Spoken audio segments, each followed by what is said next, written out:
توجہ ہے، کسی شخصیت کا نہیں کر رہے ہیں، کسی پرسنالٹی کا نہیں کر رہے ہیں، ہم نظریے اور کاز کا کر رہے ہیں. توجہ ہے، وہ جہاں نظر آئے گا اس کی تائید ہوگی. اور یہ ایسے ہیں، ایک کی تعریف سب کی تعریف ہے، ایک کی تعریف. اب اس کا بھی میں نے جواب دیا، آگے بڑھنا چاہتا ہوں تاکہ آپ ذہن تنگ نہ رہیں کہ ہمارے پیر صاحب نے کام نہیں کیا. میں نے کہا اگر وہ اہل سنت تھے، اہل سنت کے بزرگ تھے، تو تاج الشریعہ کی جو تعریف کی جا رہی ہے دراصل یہ تعریف ان کی بھی ہو رہی ہے. ٹھیک ہے جی. کیا ہمارے وہ فلاں دادا استاد پر دادا استاد انہوں نے اس زمانے میں انگریزوں کا مقابلہ نہیں کیا، وہابیت کے خلاف کام نہیں کیا؟ ہم نے کہا بالکل کیا. اور اگر انہوں نے کیا اور جن کا تم نام لے رہے ہو اگر وہ ایسے ہی ہیں اور دیکھ لیا گیا ویسے ہیں، تو پھر اعلیٰ حضرت کی تعریف ان کی تعریف ہے، ان کی تعریف اعلیٰ حضرت کی تعریف. توجہ آپ کی. اس کو یوں سمجھ لیجئے جیسے ایک صحابی کی بے ادبی سارے صحابہ کی بے ادبی ہے. ایک صحابی کا انکار، یہ اصول ہے نا، ایک صحابی رسول کا انکار کیوں یہ ہے؟ توجہ ہے، کیوں؟ آپ کہیں گے یار یہ کیسے ہو سکتا ہے، 1,24,000 صحابہ کرام ہے، ایک کا انکار مولانا صاحب، سب کا انکار کیوں ہے؟ ہم نے تو ایک کا انکار کیا نا، تو 1,24,000 میں سے ایک کم ہوا نا، باقی سب کو تو مان رہے ہیں. میں نے کہا نہیں، اس ایک کو بھی سب کو بھی تو نے کس کے رشتے سے مانا تھا؟ کس رشتے سے مانا تھا؟ دین اور رسول اللہ کے رشتے سے. تو اس کا انکار پورے دین کا انکار ہے.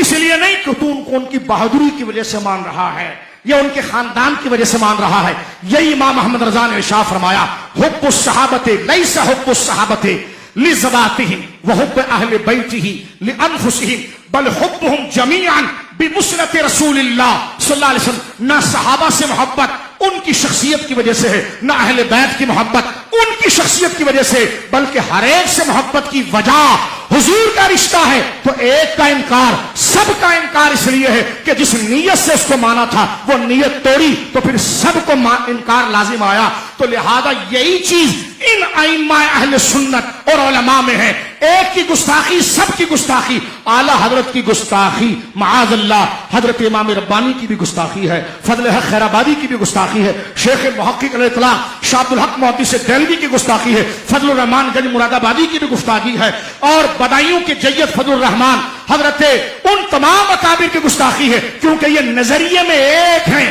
خطے الگ الگ ہیں، کام ایک کرتے ہیں کہ دہن میں زباں تمہارے لیے، بدن میں ہے جان تمہارے لیے، ہم آئے یا رسول اللہ یہاں تمہارے لیے، اٹھے بھی وہاں تمہارے لیے. ذہنوں کو کلیئر کیجئے. تقریر کی طرف کیا بڑھیں، پہلے ان باتوں کو ذرا، کیونکہ حوث کا دور ہے، یہ تو اپنی پیر کی بات کرتے رہتے ہیں.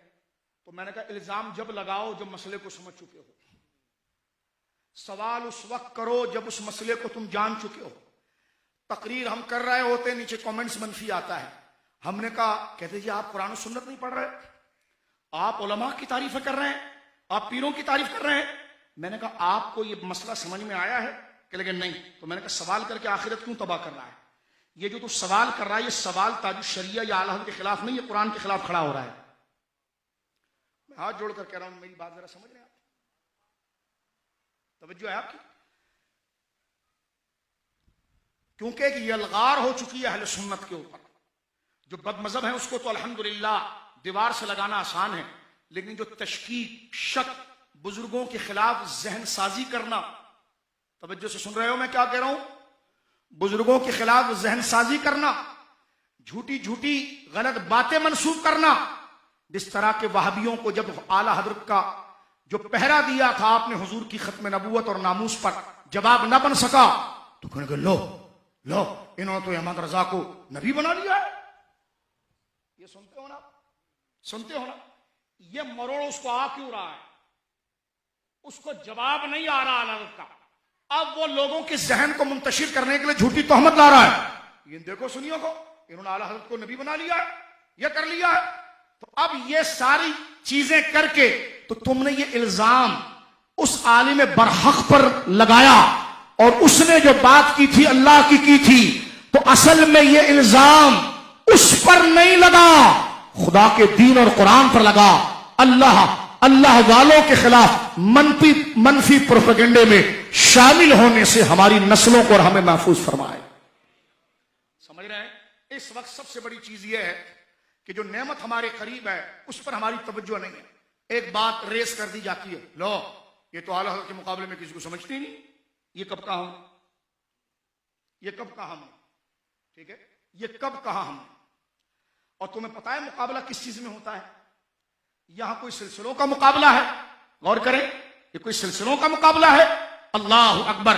تو لہذا بزرگوں کے خلاف منفی پروپیگنڈا کرنا، غلط تشریحات کرنا، غلط تعبیرات کرنا، یہ دیکھو مولویوں کا ذکر کر رہے ہیں، میں نے کہا تو خدا کرتا ہے.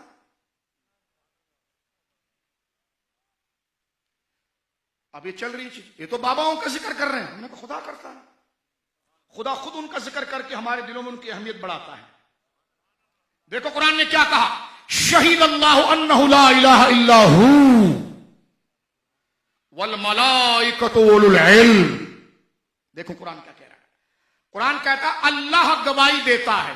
اس آیت کو پڑھ کر رونگٹے کھڑے ہوتے ہیں، خدا کی قسم اتنا روبدار کلام ہے، کتنی بڑی بات ہو رہی ہے. فرمایا شہید اللہ، اللہ گواہی دیتا ہے، لا الہ الا ہو، اللہ خود گواہی دیتا ہے کہ اللہ کے سوا کوئی معبود نہیں. کائنات کا سب سے بڑا سچ کیا ہے؟ اللہ ایک ہے. مل کر کے کائنات کا سب سے بڑا سچ کیا ہے میرے بھائیوں؟ اللہ ایک ہے، اس کا کوئی شریک نہیں. اور کائنات کا سب سے بڑا جھوٹ کیا ہے؟ شرک. کائنات کا سب سے بڑا جھوٹ کیا ہے؟ اب کیسے سمجھاؤں؟ جھوٹ کہتے ہیں خلاف واقع کو، اور سچ کہتے ہیں امر واقع کو. جھوٹ کہتے ہیں اس کو جو چیز جیسی نہ ہو ویسے بیان کی جائے، اور سچ کہتے ہیں اس کو جو جیسا ہے ویسا بیان کیا جائے. تو سچ، کائنات کا سب سے بڑا سچ کیا ہے؟ قل هو اللہ احد. بولو سبحان اللہ. مانا کہ اثر سے آپ بیٹھے ہیں، ہم نے بھی ٹیک نہیں لگائی ہے. بولو سبحان اللہ. اور یہ کیسے لوگ ہیں بتاؤں میں آپ کو. سیر اعلام النبلاء میں امام الذہبی لکھتے ہیں کہ ایک اللہ کے نیک بندے کا انتقال ہوا. ذہبی ابن تیمیہ کی شاگرد ہیں. وہ لکھتے ہیں کہ ایک اللہ کے نیک بندے کا انتقال ہوا، کسی نے ان کو خواب میں دیکھا. یہاں بھی ایک پخ آ جائے گی، خواب حجت ہے. تو میں نے کہا بخاری میں کتاب التعبیر کیوں ہے؟ رسول اللہ نے یہ کیوں فرمایا کہ اچھے خواب نبوت کا 46واں حصہ ہے؟ تو اب یہاں پر بات سمجھنا نہیں ہے، فوراً الزام لگانا. خواب بھی دلیل ہوتے ہیں. ہم نے کہا دلیل کی بات نہیں کر رہے ہیں، ہم تائید کی بات کر رہے ہیں. اب تجھے تائید اور دلیل میں فرق نہیں آتا، تو سوال کر رہا ہے، تو اس لیے ہم نے کہا پہلے مسئلہ سمجھ پھر سوال کرنا. یہ تائید ہے، معید، سپورٹ کے لیے. اللہ سپورٹ کے لیے مومن کو اچھے خواب میں جلوے دکھاتا ہے، اور اس سپورٹ سے اسے اللہ پر بھروسہ اور زیادہ ہو جاتا ہے، نبی پر بھروسہ اور زیادہ ہو جاتا ہے. تو یہ سپورٹنگ چیز ہے، یہ دلیل نہیں ہے، یہ پیکنگ ہے. پیکنگ دیوار سے نکال دو تو دیوار گر جاتی ہے. یہ وہ دیوار تو نہیں لیکن پیکنگ ہے. دین جس پر کھڑا ہوتا ہے یہ مبشرات ہے. حضور نے فرمایا نبوت کے دروازے بند ہو گئے الا المبشرات، مگر سچے خواب باقی ہیں. بولو سبحان اللہ. اب سنیے، میں بات آگے کر رہا ہوں آپ کے سامنے. امام ذہبی نے نقل کیا کہ ایک اللہ کے نیک بندے انتقال کر گئے. ان کو کسی نے خواب میں دیکھا. کہا تیرے ساتھ معاملہ کیا ہوا؟ کہ اللہ نے بخش دیا. بولو سبحان اللہ. ہم تو ابھی امتحان کے دور میں ہیں، اچھوں کی طرف نیت کر کے کہو سبحان اللہ. سب کہو سبحان اللہ. انہوں نے پوچھا کس وجہ سے بخش دیا گیا؟ دل کو تھام کر بات سننا. کیوں خدا نے بخشا؟ وہ کہنے لگے ایک دن میں مجلس میں بیٹھا تھا تو امام احمد بن حنبل کا ذکر ہوا تو مجھے شرم آئی کہ اللہ کا ایسا نیک بندہ جس نے تسلف دین پر جمع رہا اور اپنی عزت، اپنی طاقت، اپنے نام کی پرواہ کیے بغیر اس نے سزائیں بھی کھائیں لیکن اللہ کے دین کے اعتبار اور بھروسے کو لوگوں کی نظروں سے گرنے نہیں دیا. اور مجھے شرم آئی کہ میں ٹیک لگایا ہوا تھا، میں فوراً صحیح ہو کر بیٹھ گیا. تو فرمایا اللہ کو میری ادا پسند آئی. فرمایا تو نے میرے محبوب بندے نے جو مجھ سے وفا کی اس کا تو نے ادب کیا، جا آج ہم نے تجھے معاف کر دیا. یہ ہے تاج الشریعہ. اب اسی ترتیب اب بابے کیا کر رہا ہے؟ توجہ ہے آپ کی؟ تو یہ ایک لمبا سلسلہ. اب قرآن دیکھیں کیا کہہ رہا ہے. لوگ کریں جناب آپ قرآن پڑھیے مولانا صاحب. میں نے کہا قرآن قرآن تو ہم پڑھیں گے، لیکن قرآن نے جن کو کہا ہے، جن کے عمل کو بنیاد قرار دیا ہے، ان بندوں کی شان اگر سامنے نہ ہو، تھیوری ہمارے پاس ہو، پریکٹیکل نہ ہو، توجہ ہے، کہتے جی پریکٹیکل کی بات کیوں کر رہے ہیں؟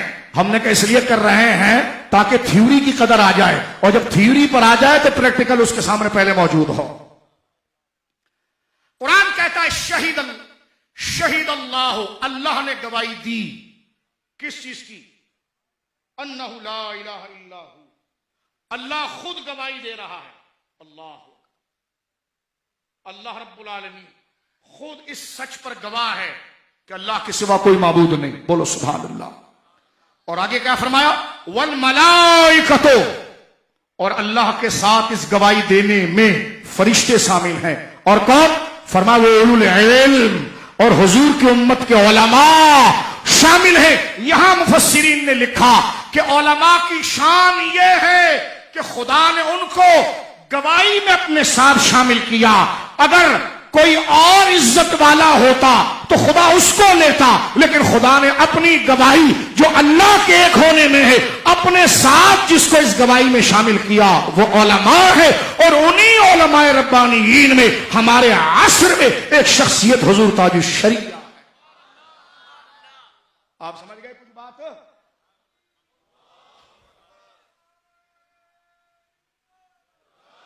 اس کو ہم قرآن و سنت کے، یہ تقریر ہمارے سامنے ہوتی ہے لیکن قرآن و سنت کی روشنی میں ہم اس کو سمجھ رہے ہیں۔ اب آپ کو پتا چلا جس پر تو سوال کھڑا کر رہا تھا وہ سوال ان علماء پر نہیں گیا، قرآن پر گیا، جن کو اللہ نے اتنا اعتبار دیا، اور پھر فرمایا انما یخشی اللہ من عبادہ العلماء۔ غور کیجیے، فرمایا اللہ سے سب سے زیادہ ڈرنے والے علماء ہیں۔ حضور سے پوچھا گیا کہ من خشی اللہ، اللہ سے کون ڈرتا ہے؟ فرمایا علماء ڈرتے ہیں نا۔ ابے تو علماء کا ہی تو مقام بتا رہے ہیں، تو کہتا ہے ان کا مقام کیا بتا رہے ہیں؟ اللہ فرما رہا ہے وہی ڈرتے ہیں۔ تو جب ڈرنے کا پیمانہ ہے وہ پریکٹیکل کرتے ہیں، اور اسی پریکٹیکل کے ذکر کو عرس کہتے ہیں۔ توجہ ہے آپ کی؟ کہتے ہیں ہاں قرآن تو صحیح کہہ رہا ہے انما یخشی اللہ من عباد العلماء۔ اب اللہ سے ڈرنا ہی سب سے بڑی بات، راس الحکمت مخافت اللہ۔ توجہ ہے آپ کی؟ غور کر رہے ہو میرے بھائیوں؟ کوئی فضول بات نہیں ہو رہی، تربیت کی بات ہو رہی ہے۔ ایک سوال ہوا سیرت کے، ہم گھوم کے دوبارہ بریلی جائیں گے، بے فکر رہنا۔ ابھی ہم بغداد، اجمیر، سرہند شریف، مدینہ منورہ گھوم رہے ہیں، اور الحمدللہ یہ اس بس کے اوپر جو بریلی سے مدینہ لکھا ہے نا تو یہ وہیں جائے گی۔ یہ ایسا نہیں ہوگا کہ یہ پاکستان سے مدینے کا بورڈ لگا اور لے جائے تہران، ایسا نہیں ہوگا۔ یہ بورڈ بھی صحیح لکھا ہے، ڈرائیور بھی صحیح ہے۔ توجہ ہے میرے بھائیوں؟ کچھ آپ بھی سمجھنے کی کوشش کریں نا تاکہ تقریر لمبی نہ ہو۔ اب غور کیجئے میرے دوستوں بزرگوں، یہاں پر دیکھیں کیا فرمایا، انما یخشی اللہ من عباد العلماء۔ اللہ فرماتا انما یخشی اللہ من عباد، اللہ سے ڈرنے والے علماء ہیں، اللہ سے ڈرنے والے علماء ہیں۔ اب آپ سنیے، سیرت کو اگر آپ پڑھیں گے نا رسول مکرم کی، اس میں سوال ہے، ایک بندہ اگر 50 سال شراب پیتا رہے، خدا نہ کرے، یا 40 سال کفر کے اندر رہے، خدا نہ کرے، اب وہ تو اس کے رسیہ ہو گیا، رگ و پے کے اندر اس کی محبت جم گئی، اس نے توبہ کر لیا، ٹھیک ہے جی، توبہ کرنے کے بعد سچی توبہ کی، لیکن ہے تو انسان، کبھی بھی دل پلٹ سکتا ہے، ذوق ادھر ادھر ہو سکتا ہے، مانا کہ وہ جزم میں نہ جائے، ارادے کو وہ عزم میں نہ لے جائے، لیکن ذہن تو جا سکتا ہے کبھی گزرتے ہوئے، ہائے کبھی یہ کرتا تھا۔ لیکن آپ دیکھیے وہ لوگ جنہوں نے حضور کے ہاتھ پر ایمان لایا، جب شرک سے توبہ کی، غور کر رہے ہیں آپ، جب شرک سے توبہ کی، کفر سے توبہ کی، تو انہوں نے کفر کے ایوانوں کو توڑا تو ہے لیکن کبھی ہمدردی کی نظر سے نہیں دیکھا۔ علماء نے لکھا کہ حضور کی تربیت میں ایسا کیا انقلاب تھا کہ ایک دفعہ چھوڑا تو دل کبھی ادھر نہیں گیا۔ غور کرو، حضور ایسے مرشد ہیں، ایسا کیا فارمولا حضور نے ان کے دلوں میں بٹھایا، ایسی کیا بات اور عادت بٹھائی کہ جس کی وجہ سے جو کام کئی سالوں کیا، کبھی خیال میں بھی محبت دوبارہ لوٹ کر نہیں آئی، تو علماء نے ایک ہی جواب دیا، وہ حکمت سکھائی. اور حکمت کیا ہے؟ وہ دانائی سکھائی, زندگی کا مقصد سکھایا. کہ وہ کیا ہے؟ فرما رأس الحکمت مخافت اللہ, اللہ کا ڈر سکھایا, اللہ کا ڈر سکھایا. اب ذرا توجہ کیجیے, میں آگے بڑھ رہا ہوں. اللہ کا ڈر سکھایا. اب اللہ کا ڈر جو ہے یہ سب سے بڑی وزڈم ہے, سب سے بڑی حکمت ہے. اصل علم, علم نفع بخش علم کو حکمت کہتے ہیں. علم اگر نفع نہ دے تو محض علم, اور اعلی علم حکمت, جو علم منزل تک پہنچا دے وہ حکمت ہے. تو سب کام کی حکمت کیا ہے؟ اللہ کا خوف. اور اللہ نے فرمایا ہم کن کو دیتے ہیں؟ علماء کو. تو جن کا ذکر آپ دیکھیں خود خدا نے کہہ دیا کہ ہم اپنا خوف علماء کو دیتے ہیں, اور ان کو یہ مرتبہ دیتے ہیں کہ وہ علم میں اتنے ان کو بلند کرتے ہیں کہ وہ گواہی میں ہمارے ساتھ یہاں پر شامل ہو جاتے ہیں. تو مجھے بتاؤ, جب اللہ نے علماء کی یہ قدر بتائی ہے تو وہ ان کی پریکٹیکل لائف کو ہم دیکھیں گے نا کہ انہوں نے کہاں پر اللہ سے وفاداری نبھائی, کس طریقے سے نبھائی, کیسے امتحان میں نبھائی. یہ ہوگا کہ نہیں ہوگا؟ ورنہ کردار کیسے سمجھیں گے؟ وہ بیان کریں تو اگلا کہتا ہے بابوں کا ذکر کر رہے ہو, عرس کر رہے ہو. تو ہم نے کہا بھائی عرس اسی قرآن کی تشریح ہی کا تو نام ہے, اور کیا ہے. بات سمجھ میں آئی آپ کے؟ اچھا, میں سورہ بقرہ کی ایک اور آیت پڑھتا ہوں, غور کیجیے آپ. ایک آیت پڑھتا ہوں. اللہ کہتا ہے, اللہ رب العالمین کا ارشاد ہے, وَلَوْلَا دَفْعُ اللَّهِ النَّاسَ. دیکھو اللہ کا کلام سنو, سبحان اللہ. اللہ کہہ رہا ہے سورہ بقرہ میں, وَلَوْلَا دَفْعُ اللَّهِ النَّاسَ بَعْضَهُمْ بِبَعْضٍ اللہ اکبر لَفَسَدَتِ الْأَرْضُ.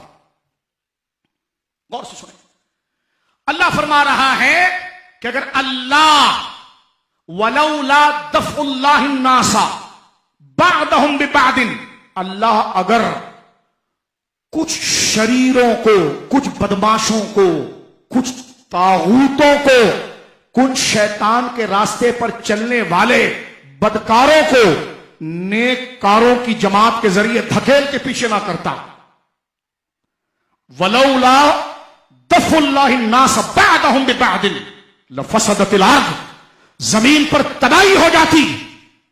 لیکن اللہ پارسا لوگوں کو آگے لاتا ہے. یہاں پر ناس ہے, قرآن نہیں ہے, قرآن نہیں ہے, ناس ہے. قرآن تو سب پڑھیں گے لیکن ایک وہ کامل ہوگا جو قرآن کے راستے پر ہوگا. فرمایا وَلَوْلَا دَفْعُ اللَّهِ النَّاسَ بَعْضَهُمْ بِبَعْضٍ, اگر اللہ, میں بہت سمپل مفہوم بیان کر رہا ہوں اس کا کانسیپٹ, اگر اللہ شیطان کی پارٹی کو اپنی پارٹی کے ذریعے حزب اللہ, اگر اللہ بعض کو بعض کے ذریعے دور نہ کرتا, فسادیوں کو, شیطان کے راستے والوں کو اپنے نیک بندوں کے ذریعے دور نہ کرتا, تو لفسدت الارض, زمین پر فساد ہو جاتا. لیکن اللہ کو فساد پسند نہیں ہے. ولکن اللہ ذو فضل علی العالمین, لیکن اللہ عالمین پر فضل کرنے والا ہے, اس لیے وہ اپنے بندوں کو بچانے کے لیے نیک لوگوں کو آگے کرتا ہے, اور وہ نیک لوگوں کی جماعت بروں کو پیچھے دھکیلتی ہے. اور یہ اللہ کا فضل ہے. ارے جن کو خدا اپنا فضل کہہ رہا ہے تو ان کو بابوں کی کہانی کہہ رہا ہے. اس لیے میں نے کہا تھا ان ہستیوں پر اعتراض, قرآن پر اعتراض. سمجھ سکے میں کیا کہا آپ سے؟ میں پہنچا سکا آپ کو؟ عرس کی یہ ضرورت ہے. اب اللہ نے جن کے ذریعے باطل کو ہٹایا, اللہ نے جن کے ذریعے حق کا غلبہ کروایا, بولو نا سبحان اللہ. اللہ نے جن کے ذریعے کفر کو پیچھے دھکیلا, اللہ نے جن کے ذریعے بدی کو پیچھے دھکیلا. اللہ فرماتا ہے اللہ فضل کرنے والا ہے. وہ کیا فضل تھا؟ فرما وہی نیک لوگ اللہ کا فضل تھے جن کے ذریعے اللہ برائی کو پیچھے ہٹا رہا تھا. وہ نیک لوگ کون ہیں؟ صحابہ, اہل بیت, تابعین, تبع تابعین, علماء, اور اپنے عصر کے اندر حضور تاج الشریف. آپ بتاؤ ان ہستیوں پر سوال, قرآن کا مذاق بنا کے نہیں بنا. اللہ نے یہ نہیں کہا کہ میں قرآن کو لا کر لوگوں کو پیچھے کرتا ہوں. قرآن کو تو لاتا ہوں لیکن قرآن کی تعلیم پر جمتا کون ہے اور اس کا صحیح ترجمان کون ہوتا ہے؟ فرمایا وہ علماء کی جماعت. دیکھیں کتنی بڑی واضح بات ہو گئی. اب میں ایک حدیث آپ کے سامنے پیش کر کے بات کو آگے لے جانا چاہتا ہوں. میں چاہتا تو بہت جلدی سے تاج الشریعہ کو بیان کرتا, لیکن جب میں یہاں سے اٹھوں اور کسی کے چہرے کے اوپر اعتبار نہ ہو تو زمین پھٹے اور میں اندر جاؤں. یعنی ایسا بندے کو غم لاحق ہوتا ہے. بیٹھے تاج الشریعہ کا نام لینے اور بندے کے چہرے پر شک آ جائے تو ہماری زندگی کا فائدہ ہی کیا ہے. یہ قرآن کی آیات، میں نے صرف 3 آیات پر قناعت کی ہے جس پر اللہ نے اشارہ دیا ہے کہ ہم ایسے نیک لوگوں کے ذریعے، پھر کیا فرمایا، کونوا مع الصادقین، سچوں کے ساتھ ہو جاؤ. تو وہ سچے کون ہیں؟ کہاں علماء تو سچے ہیں. تو بھائی ان میں ایسی سچائی کیا تھی؟ ان کی بایوگرافی پڑھنی پڑے گی نا، بیان کرنی پڑے گی. اسی کو اوس کہتے ہیں، اسی کو تاج الشریعہ کہتے ہیں. تو ضرورت دیکھ رہے ہیں، یہ بدعات نہیں، لہذا شک میں نہیں رہنا. ارے دیکھو انہوں نے قرآن چھوڑا ہے، بندوں کا ذکر کر رہے ہیں. انہوں نے قرآن چھوڑ دیا ہے، سنت نہیں پڑھ رہے، یہ قرآن نہیں پڑھ رہے، یہ اپنے مولویوں کا ذکر کر رہے ہیں. تو میں نے کہا وہ اولو العلم، یہ مولوی نہیں ہے تو کون ہے؟ یہ العلماء انما یخشی اللہ من عباد العلماء. یہ مولوی نہیں ہے تو علماء نہیں ہے تو کون ہے؟ اور ولولا دفع الناس بعضهم ببعض، یہ بعض جو ہے جن کے ذریعے اللہ شر کو ختم کر رہا ہے، یہ علماء نہیں ہے تو کون ہے؟ کونوا مع الصادقین، یہ سچے علماء نہیں ہے تو کون ہے؟ کہنے کہ جو علماء ہیں. تو میں نے کہا علماء ہیں تو دیکھنا پڑے گا نا اللہ نے ان پر انعام کیوں کیا، انہوں کے زندگی میں ایسے کیا لمحے آئے، ایسے کیا واقعات آئے، انہوں نے کہاں کہاں اللہ کے ساتھ وفاداری دکھائی، کہاں کہاں دشمنوں سے مقابلہ کیا، کس طرح اپنی عزت کی پرواہ کیے بغیر، اپنی جان کی پرواہ کیے بغیر، اپنے مال کی پرواہ کیے بغیر انہوں نے اللہ کے دین پر پہرا دیا. میں نے کہا اس کو سمجھے بغیر عالم کو کیسے سمجھیں گے، اور عالم کو جانے بغیر خشیت الہی کو کیسے سمجھیں گے، فضل الہی کو کیسے سمجھیں گے.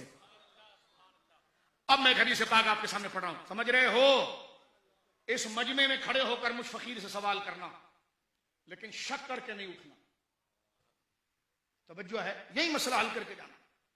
شک کی نیت سے نہیں بیٹھنا. آپ صحیح جگہ پر آ چکے ہو، سواد اعظم کے گروہ میں آپ آ چکے ہو.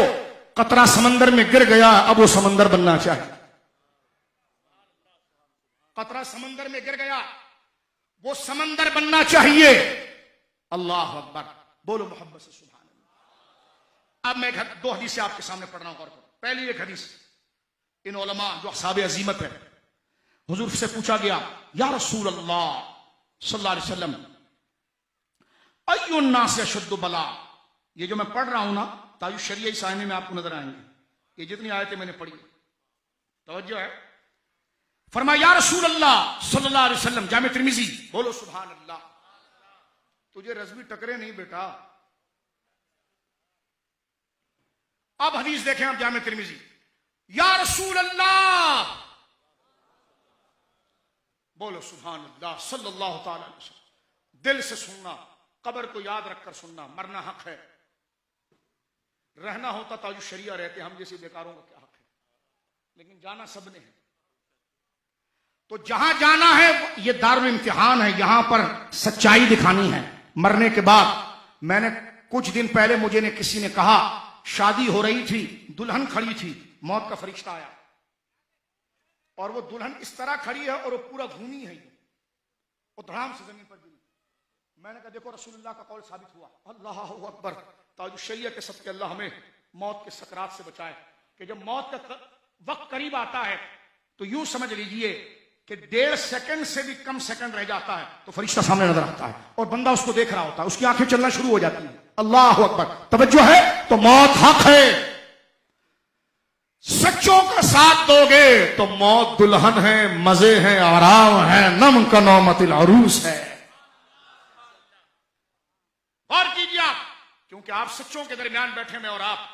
حدیث پاک سنیے آپ، جامع ترمذی کی حدیث ہے. یا رسول اللہ، صحابی پوچھتے ہیں ای الناس اشد بلا، حضور سب سے زیادہ پریشانی کس پر آتی ہے؟ ہمارے پیر صاحب تو بڑے مزے میں ہیں، وہ کسی کے خلاف نہیں بولتے. میں نے کہا وہ قبر میں پتا چلے گا، کیونکہ خلاف بول کے ہی بندہ مومن ہوتا ہے. لا الہ الا اللہ. ٹھیک ہے. آج ہمارے پکے لوگوں نے رد چھوڑا. میں نے کہا اس وجہ سے ضلالت دیکھ رہے ہو، یہ فتنے کھڑے اس لیے ہو رہے ہیں کہ تم نے رد چھوڑا. اگر رد کرنا فساد ہوتا تو اعلیٰ حضرت جیسے سنجیدہ آدمی کبھی ادھر نہیں آتا. مفتی اعظم جیسا بصیرت والا آدمی کبھی ادھر نہیں آتا، تاج الشریعہ جیسا بندہ ادھر کبھی نہیں آتا. لیکن قرآن ابھی میں اس طرف نہیں آیا، ایک تقریر الگ رد پر کریں گے تو اس پر میں قرآن کی آیت پڑھوں گا کہ رب کا حکم ہے کرو، اسی سے تمہاری شناخت رہے گی. غور کیجئے میرے دوستو، صرف بات کو سمجھتے ہوئے مجھے آگے نہیں جانا تھا. غور کیجئے آپ، آج تو عرس کی شب ہے. یا رسول اللہ سب سے زیادہ بلائیں کس پر آتی ہیں؟ سب سے زیادہ مشکلیں کس پر آتی ہیں؟ یہ حضور سے پوچھا جا رہا ہے. جو سمجھے میری دنیا بڑی آسانی چل رہی تو بیٹا قبر کی فکر کر، اور جو یہاں پر تڑپ رہا ہے، جھک رہا ہے، تو وہ کہتا ہے بے نشانوں کا نشان مٹتا رہے، مٹتے مٹتے نام ہو ہی جائے. بولو سبحان اللہ، بولو سبحان اللہ. 22 گھنٹہ امام احمد رضا کام کرتے ہیں، آنکھوں میں کالا پانی اتر آیا. توجہ ہے آپ کی؟ پانی اتر آیا اور کسی نے کہا حضور آرام کے لیے کچھ کریں. فرما آرام تو پھر قبر میں ہی کرنا. غور کیجئے میرے دوستو، میں نے امام احمد کا بھی واقعہ پیش کیا کہ صرف ایک لگانے سے ہٹ کر اس نے ان سچوں کا ذکر سنا تو خدا پھر حیا والا ہے نا، خدا کی رحمت جوبن پر آئی. فرمایا تو نے میرے محبوب، میرے وفادار بندے کی قدر کی کہ اپنی کمر تو نے دکھائی اور ٹیک نہیں لگائی، جا اسی ادائے وفاداری پر میں نے تیرے گناہ معاف کر. تو بزرگوں کے ذکر میں سستی کبھی نہیں کرنا. توجہ کریں کہ یا رسول اللہ سب سے زیادہ پریشانی کس پر آتی ہے؟ پتہ ہے حضور نے کیا جواب دیا؟ الانبیاء. اب ہم نے میرے بڑے بھائیوں، بزرگوں، بچوں دین کو کیسا سمجھا ہے اور حضور کیسا سمجھا رہے ہیں؟ یا رسول اللہ سب سے زیادہ پریشانی کن پر آتی ہے؟ فرمایا الانبیاء. کہو اللہ اکبر، کہو اللہ اکبر. حضور فرماتے سب سے زیادہ پریشانی انبیاء پر آتی ہے. کیوں؟ انبیاء کیا کرتے ہیں؟ انبیاء غلط کو غلط کہتے ہیں. انبیاء جابر ظالموں کے آگے سر نہیں جھکاتے. اب جب بدماش کو بدماش کہیں اور اس کے فساد سے لوگوں کو بچائیں تو اس کے گنڈے ان پر چڑھ دوڑتے ہیں، تو سچ بولنے کی وجہ سے پریشانی آتی ہے. 2 نمبر پیر کینسر کا علاج کرتے ہیں. تو میں نے کہا کینسر کا علاج تو ہندو ڈاکٹر بھی کر لیتا ہے. یہ کون سی ولایت ہے؟ ولایت شریعت پر جمنے کا نام ہے الاستقامت علی الشریعہ فہو کرامہ. شریعت کے حق پر تسلط کے ساتھ جم جانا وہ کرامت ہے. اور دنیا کے حریصوں تمہیں کیا پتا تاج الشریعہ کی اٹھان کتنی، تمہیں کیا پتا تسلط کیا ہے. حضور سے پوچھا گیا یا رسول اللہ سب سے زیادہ مشکلیں، مصیبتیں کس پر آتی ہیں؟ فرمایا انبیاء پر. ثم امثل، پھر جو ان کے راستے پر بالکل چلتا ہے. جو ہے فلمثل. سنو غور سے، اس سے بڑا سچ اور کیا میں اور آپ سنیں. فرمایا کہ سب سے زیادہ پریشانی انبیاء پر آتی ہے. کاروباری پریشانی نہیں، دین کی پریشانی. کیونکہ جب وہ غلط کو غلط کہیں گے، توجہ ہے آپ کی، اعلیٰ حضرت بیٹھے ہوئے ہیں، خطوط گالیوں کے آ رہے ہیں. حضرت سعد الفاضل کی رگ غیرت جاگتی ہے، کہتے ہیں حضور یہ آپ ان کا رد کرتے ہیں اور یہ بدبخت یہ گویا کہ یہ آپ کو گالیاں لکھتے ہیں. تو یہ حدیث میں نے پڑھی بعد میں ہے کیونکہ طالب علم بعد میں بنا. یہ واقعہ اپنے بزرگوں سے جو مزاروں میں اللہ ان کی قبریں جنت کا باغ بنائے ان بزرگوں سے سنا کہ امام اہل سنت نے فرمایا چھوڑو نعیم الدین، جب تک مجھے گالی دے رہے ہیں ان کی زبان میرے مصطفیٰ کے خلاف بک بک میں تو رک رہی ہے. تجھے وفاداری نہیں لگی دنیا کے کتے تو امام احمد رضا کو کیا جانے گا؟ تجھے تو نیشنلٹی چاہیے، مال چاہیے، شہرت چاہیے. لیکن اسی گھسیٹ کا جب تیری روح نکلے گی نا پھر پتا چلے گا جناب کہ اللہ رب العالمین کی بارگاہ میں ان کی حیثیت ہے جس نے دنیا اللہ کے رسول کی وفاداری کے لیے گزاری ہے. وہ وفادار کسی قبرستان میں بھی چلا جائے نا تو ساری قبروں سے عذاب اڑ جاتا ہے. تو فراڈی اپنے اوپر چوری کی سریا کا اگر گنبد بھی بنا لے تو گنبد نہیں بخشواتا، عقیدہ اور نظریہ بخشواتا. گنبد ان سچوں کی نشانی بنتا ہے. تو پوچھا گیا یا رسول اللہ سب سے زیادہ پریشانی کس پر آتی ہے، مصیبتیں کس پر آتی ہیں؟ فرما نبیوں پر. کس پر؟ فرما ثم امثل. اور جو بالکل ان کے پیچھے چل رہا ہوتا جو وہ کہہ رہے ہیں وہ بھی یہی کہے گا. لوگ کہتے ہیں حضرت صاحب، شاہ صاحب، علامہ صاحب حالات خراب ہیں. ہم نے کہا بھائی ہم نے اپنے بزرگوں کو ایسی تقریر کرتا ہوا دیکھا. حالات بدل گئے، باپ کے فضائل میں نے کہا باپ کے بھی بتائیں گے، پہلے حضور کو بتائیں. ہم نے اپنے بزرگوں کو ایسی تقریر کرتے ہوئے دیکھا. تو فرمایا ثم امثل، پھر جو ان کے راستے پر ہوتا ہے. اور خدا کی قسم اس زندگی کا اتنا عرصہ ہم گزار چکے ہیں، ہم نے اپنی زندگی میں دیکھا ہے یہی چیز اٹھ کے پھر سامنے آتی ہے۔ دنیا کے لڈو اور میٹھی بولیوں والے آتے ہیں، شکار کر کے سیٹوں کو لے جاتے ہیں، پھر تحلیل ہو جاتے ہیں، پھر یہ ڈوبتا ہوا کشتی جو تمہیں نظر آتی ہے مسلک اعلیٰ حضرت کا روپ پھر ظاہر ہونا شروع ہو جاتا ہے۔ اس لیے فرمایا سب سے زیادہ پریشانی انبیاء پر ہوتی ہے، پھر ان کے بعد جو ان کے راستے پر ہوگا انہی کی طرح مزاج رکھے گا، انہی کی طرح بولے گا، انہی کی طرح پیار کرے گا، انہی کی طرح شدت کرے گا۔ فل امثل، پھر حضور آگے پتہ ہے کیا کہتے ہیں؟ فرمایا فیبتل، کیا جملہ ہے سرکار کا، اللہ اکبر، فرمایا کہ فیبتل الرجل علی حسب دینہ، بندہ جتنا اندر مومن ہوگا نا اتنا اسے آزمایا جائے گا۔ فرمایا ان کان دینہ سلبا، اگر وہ دین میں مضبوط ہوگا اشتد البلاء، اس کے دشمن زیادہ ہوں گے۔ وان کان فی دینہ رقۃ ابتلی حسب دینہ، جتنا ڈھیلا ہوگا ویسے اس کی آزمائش ہوگی، جتنا اللہ کا ہوگا ویسے اس۔ یہ میں نے آئینہ بتایا، اب تاج الشریعہ کو دیکھیے، اعلیٰ حضرت کو دیکھیے، توجہ ہے آپ کی۔ دوسری حدیث اور بات کو ختم کرتے ہیں، جامع ترمذی کتاب، جامع صحیح مسلم کتاب الامارہ، بولو سبحان اللہ۔ میں نے کہا پتر ہماری عوام تھک گئی، اثر سے بیٹھی ہے، ورنہ یہ فقیر فجر تک قرآن ہی پڑھتا رہے اور حدیث ہی پڑھتا رہے اور اعلیٰ حضرت کے خاندان کے فضائل بتاتا رہے۔ تو سمجھتا ہے کہ جناب یہ ہم کسی محض بندے کی تعریف کر رہے ہیں، یہ محض بندے کی تعریف کر رہے ہیں؟ اللہ والوں کا نام اعتبار سے لو اور تحدیث نعمت کے لیے فخر سے لے کر ہاتھ اٹھا کر سبحان اللہ۔ ہم اعلیٰ حضرت کے ماننے والے ہاتھ اٹھا کر سبحان اللہ۔ کن کے ساتھ تمہارا تعلق ہے؟ المرء مع من حب، آدمی ان کے ساتھ ہوگا جن سے وہ محبت کرتا ہے۔ تمہارا امام کرپشن اس پر چارج نہیں ہوا، اس پر دوغلا پالیسی چارج نہیں ہوئی، اس کے تو دشمن ہے وہ اس لیے کہ یہ بات ہی رسول اللہ کی کرتا رہتا ہے۔ میں جملہ کہوں یہاں پر، حضرت اعلیٰ حضرت رحمت اللہ علیہ جب شاہ فضل الرسول گنج مراد آبادی کے پاس گئے رحمت اللہ علیہ، اویس زماں جن کے مرید اعلیٰ حضرت کے دادا ہیں، بولو سبحان اللہ، اعلیٰ حضرت نے زلال الانقاء میں مقدمے میں اپنے والد اپنے دادا کا نام لکھا، مولانا رضا علی خان نقشبندی، بولو سبحان اللہ۔ ابھی تو میں نے تقریر نہیں شروع کی ہے، میں تو بس ایسی تمہید باندھ رہا ہوں، کیونکہ بڑوں کے ذکر کے لیے تمہید ہوتی ہے۔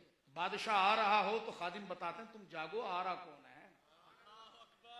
اب پڑھنا جا کر تاج الشریعہ کو اس آیات کے تحت، توجہ ہے، دنیا ایسی دیوانی نہیں ہے، وہ تاج الشریعہ وہ نہیں ہے کہ جب تک دو چار مخصوص القاب جو مشہور ہے وہ نہ کہا جائے تو خوش نہ ہو، ان کو نہ القابوں کی پرواہ۔ میں نے کہا ہلکے پیر تجھے کیا پتا پیریت کیا ہوتی ہے، تصوف کیا ہوتی ہے۔ وہ استغنا کا ایک پہاڑ تھا، جو تعریف کرے اس کو پرواہ نہیں، جو گالی دے پرواہ نہیں، اس کی پسند کا انتخاب اللہ سے وفاداری، رسول سے وفاداری۔ بولے سبحان اللہ۔ پوری زندگی سرکار تاج الشریعہ کی اس پر تھی۔ میں بات کو سمیٹ رہا ہوں، حضرت شاہ فضل الرحمان گنج مراد آبادی اویس زماں شاگرد تلمیذ شاہ عبد العزیز محدث دہلوی، اعلیٰ حضرت 22 سال کی عمر میں ان کے پاس گئے، رمضان شریف کا وقت تھا، اعلیٰ حضرت کے دادا ان کے مرید ہیں حضرت فضل الرحمان گنج مراد آبادی رحمت اللہ علیہ۔ بولو نا سبحان اللہ، بولو سبحان اللہ۔ خدا کی قسم اللہ بخش دے گا، ان پیاروں کی تعریف کرو گے، یہ تعریف اللہ کی تعریف ہے، فاذکرونی اذکرکم، یہ اللہ کا ذکر کرتے رہے، اللہ ان کا چرچا کروا رہا ہے، بولو سبحان اللہ۔ یہ حزب اللہ ہے، اللہ کی جماعت۔ کہتے بابے کا ذکر کیا کر رہے ہیں؟ میں نے کہا جماعت ایک ہوتی ہے، اس کے ساتھ افراد ہوتے ہیں، افراد۔ میں نے کہا وزیر کی تعریف اصل قائد کی تعریف، کارکن کی تعریف ان کی تعریف۔ اللہ نے خود فرمایا دو جماعتیں، حزب اللہ حزب الشیطان، اور الا ان حزب اللہ هم المفلحون، اللہ کی جو جماعت ہے وہ کامیاب ہوگی۔ کون ہے تاج الشریعہ؟ امام احمد رضا اللہ کی جماعت کے کارکن ہے۔ یہ کون سی جگہ ہے؟ یہ ان کا سیکٹر ہے، یہ اللہ کا مرکز ہے، جو اس میں آیا وہ خدا کے پاس آیا، کیونکہ جماعت کا ایک دفتر ہوتا ہے۔ میں لطیفہ نہیں سنا رہا، سنجیدہ بنو۔ میں کہہ رہا ہوں قرآن کہہ رہا ہے حزب اللہ، اور سنی تو اتنا نازک مزاج ہے، جب تجھے منہجی یا کوئی پلمبر یہ پکڑ کے لے جاتا تو اپنی قدر جان۔ میں نے قرآن کی آیت پڑھی سورہ مجادلہ سے، الا ان حزب اللہ هم المفلحون، اور رات کو گھر میں جا کر دعا کیا کرو، یا اللہ ہمیں یقین عطا فرما۔ یہ دعا سب سے بڑی کمی میرے اور آپ کے اندر یقین کی ہے۔ یا اللہ میرا کپڑا بک جائے، یہ سب بعد میں رکھو، پہلے کو یا اللہ میرے کو یقین عطا فرما، اپنی ذات کا بھروسہ عطا فرما۔ اور اللہ دیتا ہے. اللہ سے اس کی ذات کا بھروسہ مانگو, یا اللہ مجھے یقین عطا فرما, سچے راستے کے یقین. اور پھر چند دنوں کے بعد تو اعلیٰ حضرت کا نام لے گا نا, تو تجھے ایسا لگے گا جسے میں نے شہد پی لیا. جب اللہ اپنا یقین دے گا تو پھر ان اللہ والوں کے جو اللہ کے راستے پر ہیں ان کی لذت تجھے سمجھ میں آئے گی. پھر دیوانگی میں تو بھی کہے گا کہ وادی رضا کی